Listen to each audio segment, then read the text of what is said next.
Joining us now is Integrated Bar of the Philippines President Attorney Allan Panolong. Good morning, Attorney. Thank you very much for joining us. Good morning, Attorney.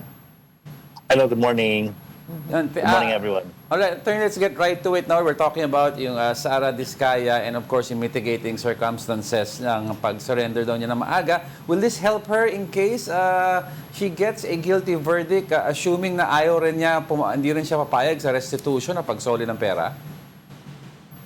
That is actually up for the court to consider Right. because a voluntary surrender is under the law may be appreciated as a mitigating circumstance. But then again, if you look at the cases being filed against her, it looks like there was no bail recommended by the prosecution. Right.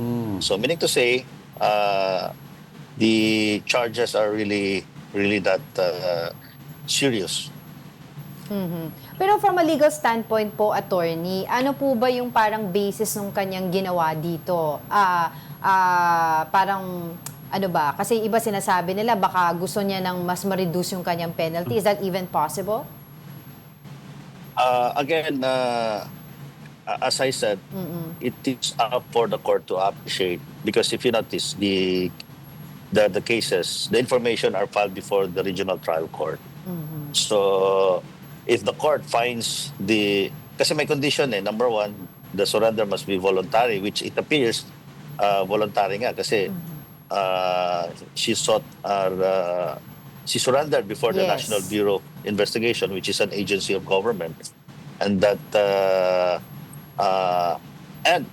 it's a clear manifestation of her willingness to participate in the prosecution of the case against her. Yeah. Pero ngayon po, nasa kustodiya siya technically ng NBI. Pero let's say for example, gusto niyang umalis.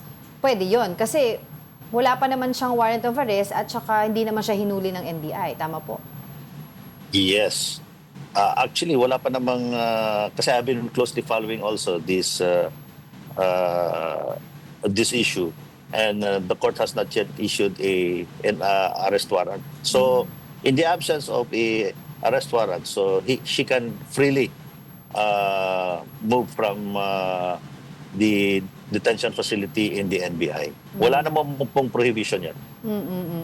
Attorney, baka help us and our viewers understand yung case na kinakaharap ni Sarah Discaya. What are ano yung parusa na pwede ipataw sa kanya in case a guilty verdict is rendered? Yes, under the Sarah Discaya and other government officials were charged with malversation of public funds in conspiracy. No, there was a conspiracy to malverse public funds. So, unang-una, the primary they are all principals in this case in these cases.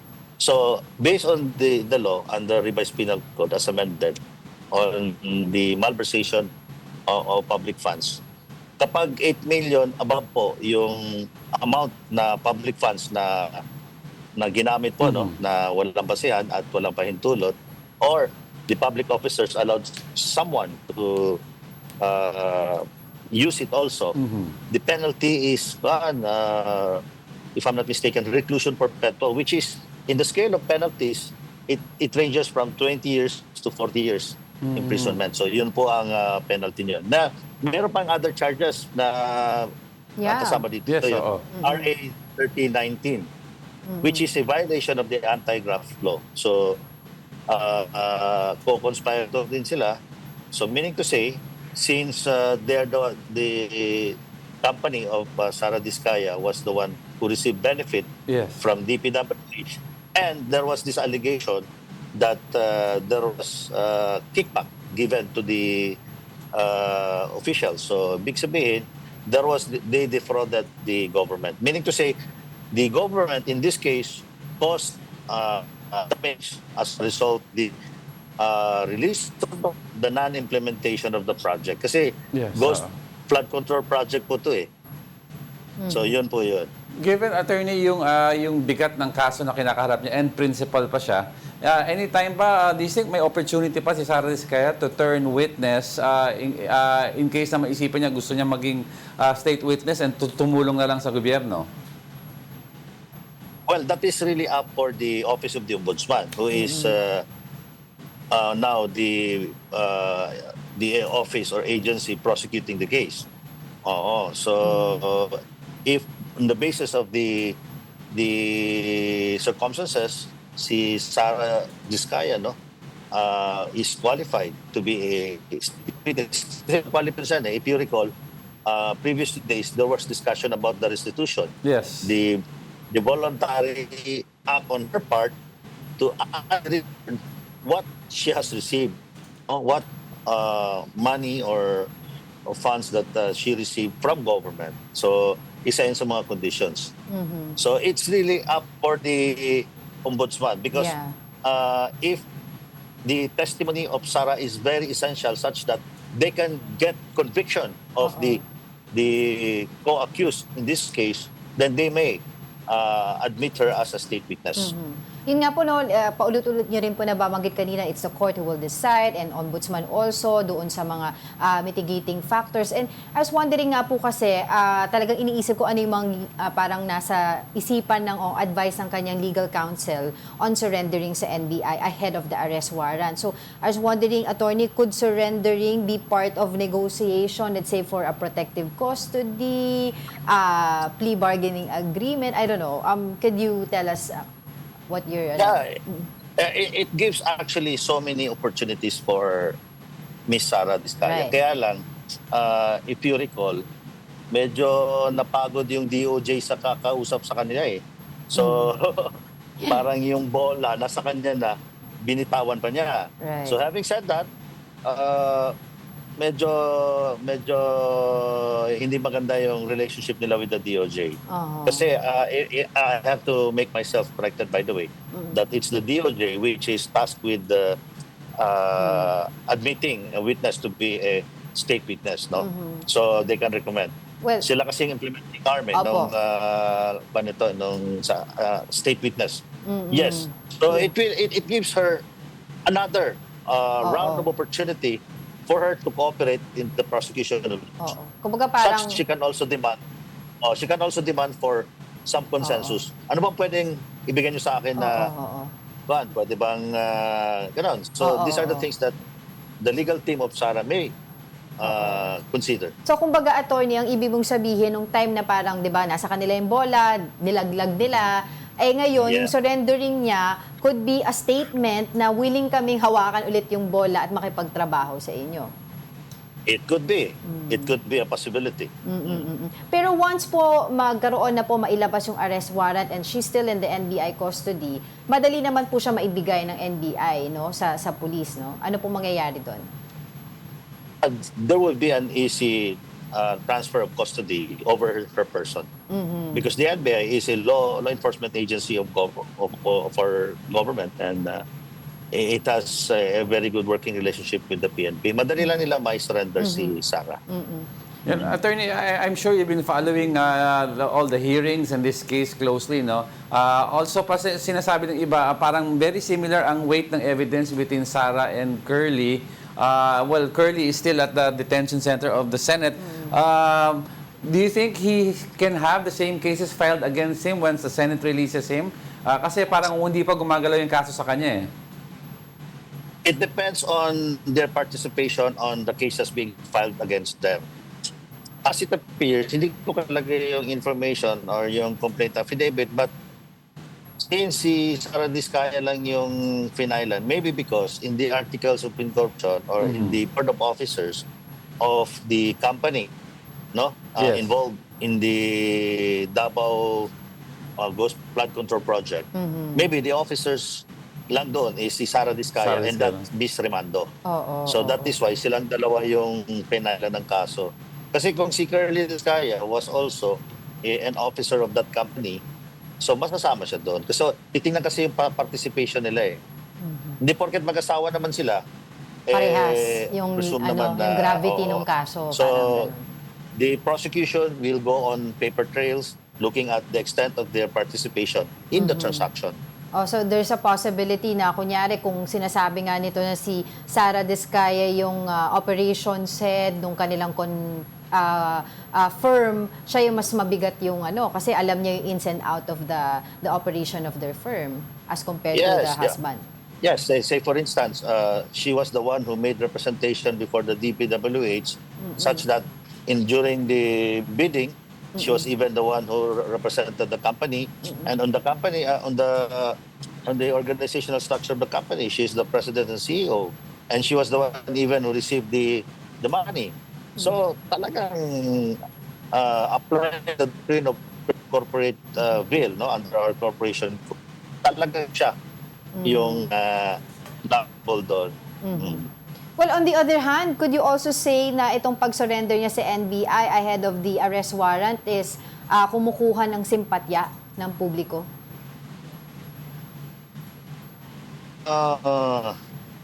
Maybe. Maybe. But alam niyo, sir, as I said, wala yung there was this big opportunity. When the DOJ was actually negotiating with them. So when the DOJ was talking to them. So nung apparently hindi sila nagkasundo, so napakalaking dagok yun sa Oo. I'd like to ask kasi just to understand it a little bit more, paano yung mga minor shareholders nitong corporation nito na kasama sa Davao? Ano yung liability nila as compared sa mga major stockholders? Saka yung Sarah Discaya mismo, alam naman natin siya yung nag-ooperate. Pero may impact din ba to sa mga minor shareholders? Well, based on, as I said, depending on the extent of their participation. So if it is proven that they have no active or they have no direct or indirect participation in the commission of the crime, then they won't be held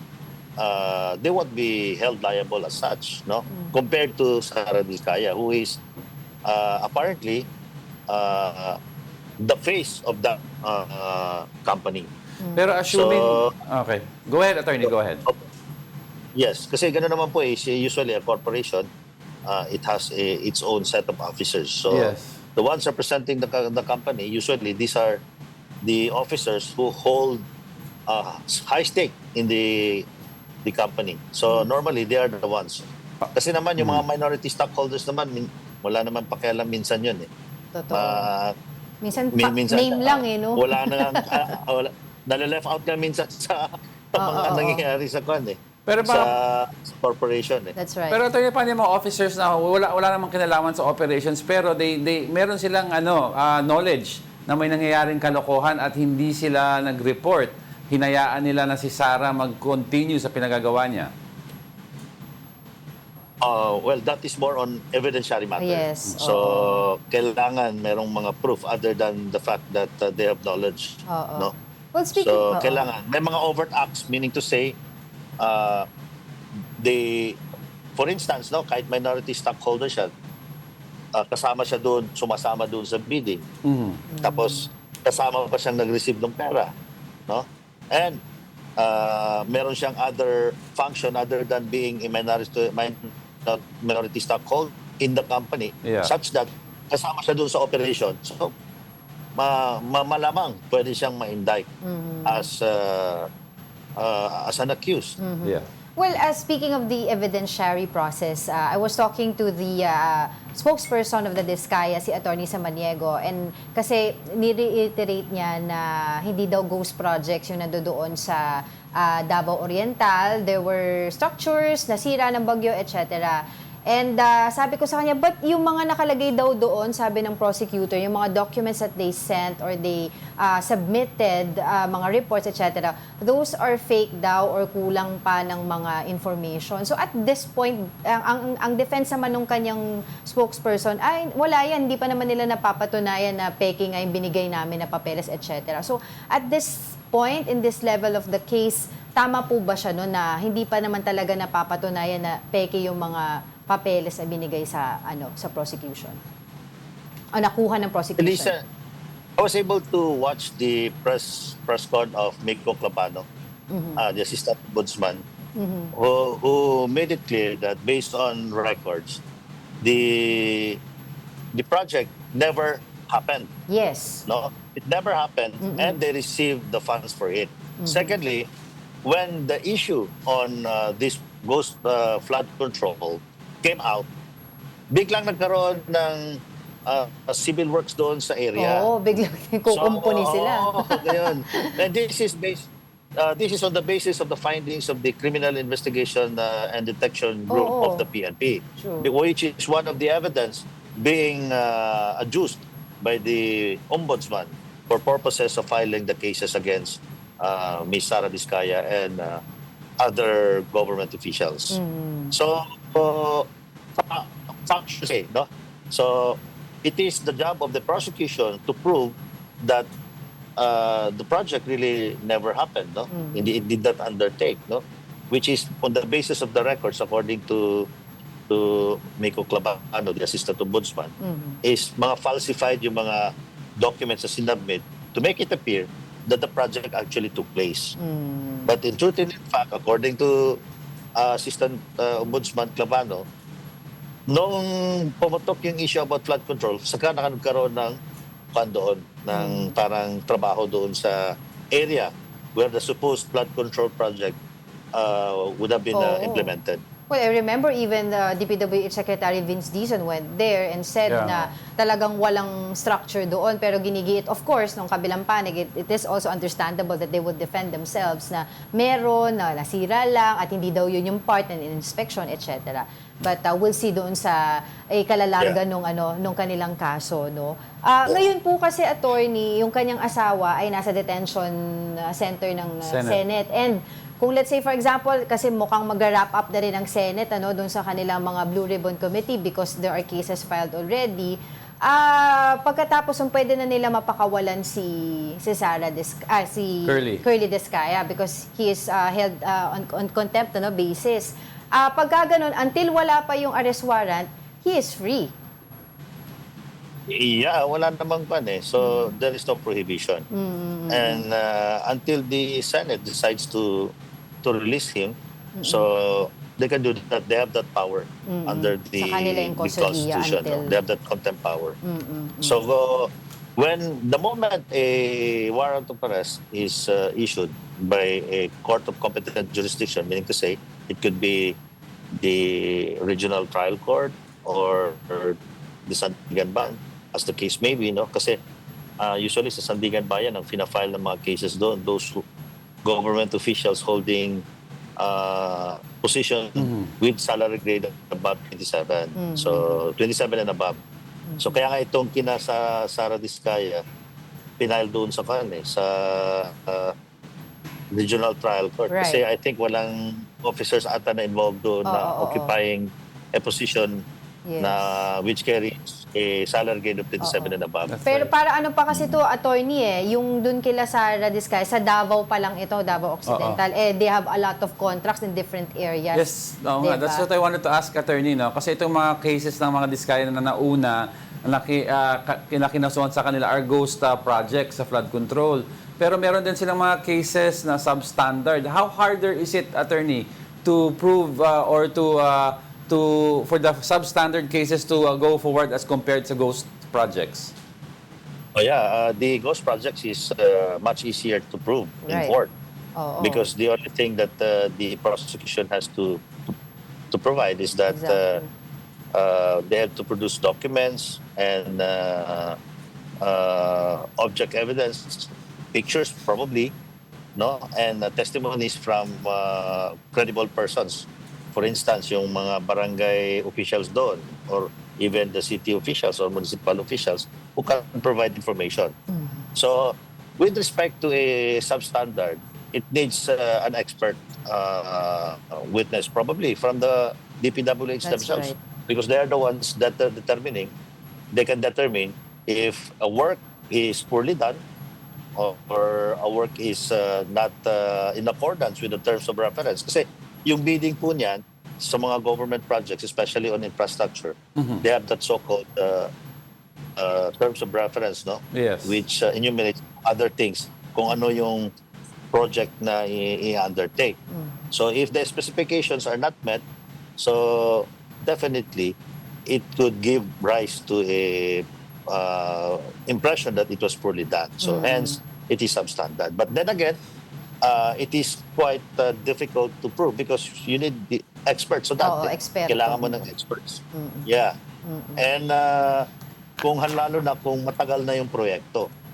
Kasi we acknowledge that yung even if it's an infrastructure project, syempre may wear and tear yan. Yes. Yes, that's true. So kung if the projects was made 10 or 15 years ago, especially kung maraming bagyo, maraming calamities, among other things. So, Medyo mahirap-hirap yun. No? Pwede, You have a point pwede there. pwede maka-apekto sa kwan. But if it's really done in accordance with the terms of reference, pwedeng minor lang yung masustain ng mga na damage doon.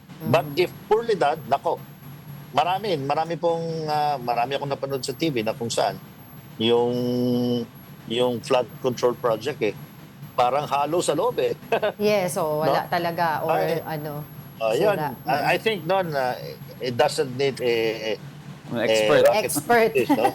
to prove na wala. Okay. Alright, you have a good point there. Maraming salamat po sa inyong oras sa Integrated Bar of the Philippines President Attorney Allan Panolong. Magandang umaga po.